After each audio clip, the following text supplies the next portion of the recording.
Well, this time the microphone's on. Great, now the camera's pointing the wrong way. I'm just so fucking tired of this. I can't even maintain this fucking journal. I just recorded a very emotional bit and no audio because I forgot to turn the microphone on. Anyway, I thought I would try this instead of giving up on this diary. I'm so depressed. I can't. Anyway, I'll push on as best as I can. I was talking about when I was 8 years old. When I was 8 years old, it was about 2 years after my mom had left us. She abandoned us. My father was beating us, or her and us, but she decided to fend for herself and screw over her 3 boys and leave them in a violent situation because she was too pathetic. Believe me, this is the first time I felt angry about it.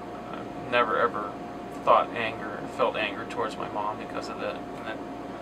The reason is because I found out why she left us, and that's because her father left her when she was a kid. So, her anger at her own father abandoning her when she was young causes her to leave the 3 of us, as if that's supposed to make up for it, Mom. I don't hate you, I just don't understand how you would do that to your own flesh and blood. Anyway, so 8 years old, 2 years later, I've got a new mom, so first grade I started being put off my own part of the classroom because kids, you know, were not as, where I was much further ahead of other kids, and the teachers felt they needed to foster my gifts, unlike my parents.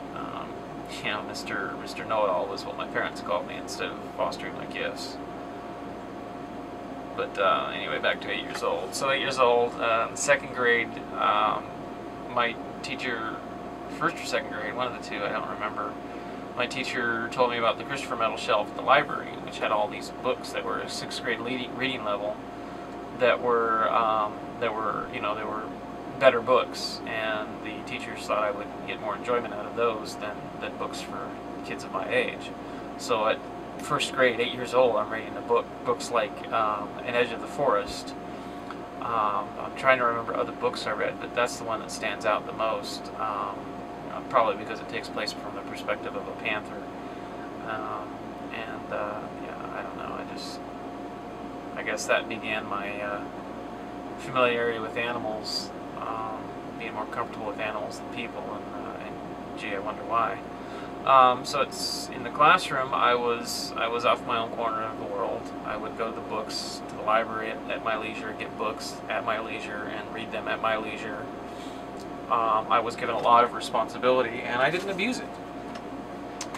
But getting home from school was another matter, because the other students decided that, well, if I'm special in the classroom, they're going to make up for it on the playground and show me how special I really am. And so getting home every day was a fight, sometimes literally, for survival. Oh, Max, there was one bully who did most of it, and it all stopped when I finally hit him back in 5th grade. But from 1st to 5th grade, I mean, I was literally running home scared for my life. I mean, there were literally circles of kids taking turns beating me up, you know, surrounding me, and, you know, mouse in a bag kind of thing. Which I don't even know if Americans know what that means. So surrounded in a circle by kids that just intent on beating me up. And when I get home, I come home to being tortured. 8 years old, I'm brushing my teeth, and stepmom comes in, and as is always the case, I get blamed for sneaking in the cookies, which I never did. Not even knowing that I would get blamed for it anyway, I still didn't even get in the cookies. That's how honest I am. 8 years old, and I was so honest that I wouldn't even admit to something knowing I would get blamed for it. I mean, how many of you would say, okay, well, I'm going to get blamed for this, so I might as well enjoy it? You know, well, I'm not that kind of person. I'm more honest than that. So she comes in and says, "You've gotten the cookies again." I said, "No, I didn't." "Well, yes, you did. I can tell because your lips are white, which means you're lying." Sorry, I'm only 8 years old. I don't know any better. I don't say what I should have said, which is, well, I'm sorry, Carol. That's my stepmom's name. I don't acknowledge her as my mother anymore. Gee, Carol, my lips are turning white because all the blood has rushed to the inside of my body in preparation for the coming violence that will be set against me. So no, I'm not lying. I'm scared of you. That's why my lips are turning white.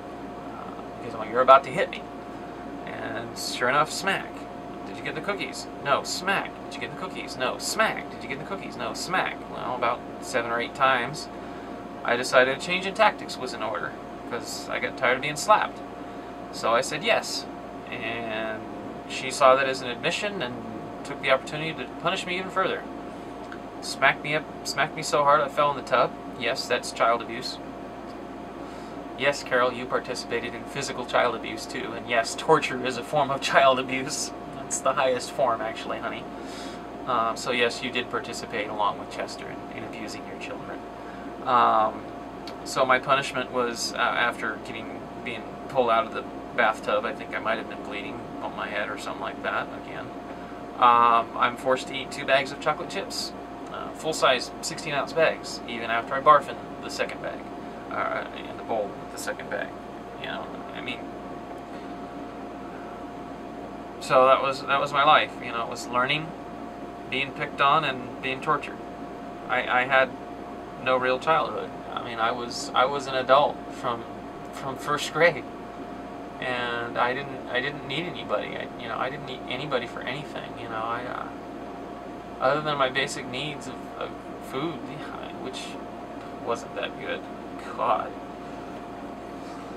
Sorry, my stepmom did not know how to cook. Still doesn't. Bland.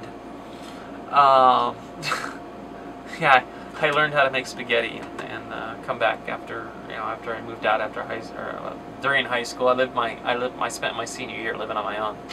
Thanks, folks.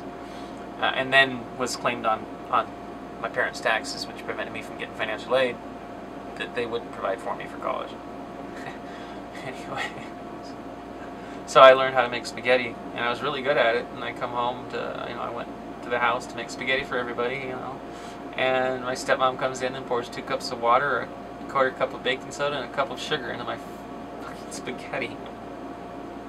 "Oh, well, we can't have your dad with all this spice. He's got heartburn." Yeah. Tomatoes don't give you heartburn, Mom. Eating wrong gives you heartburn.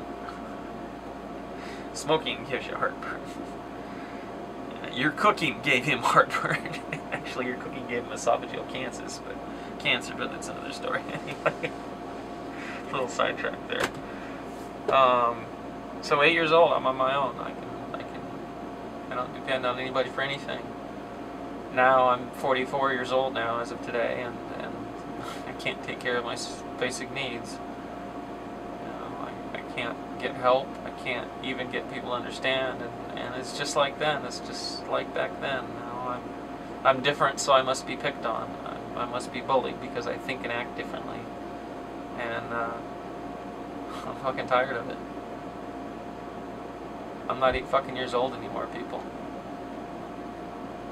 But you know what? You all act like it. You're all the children, not me.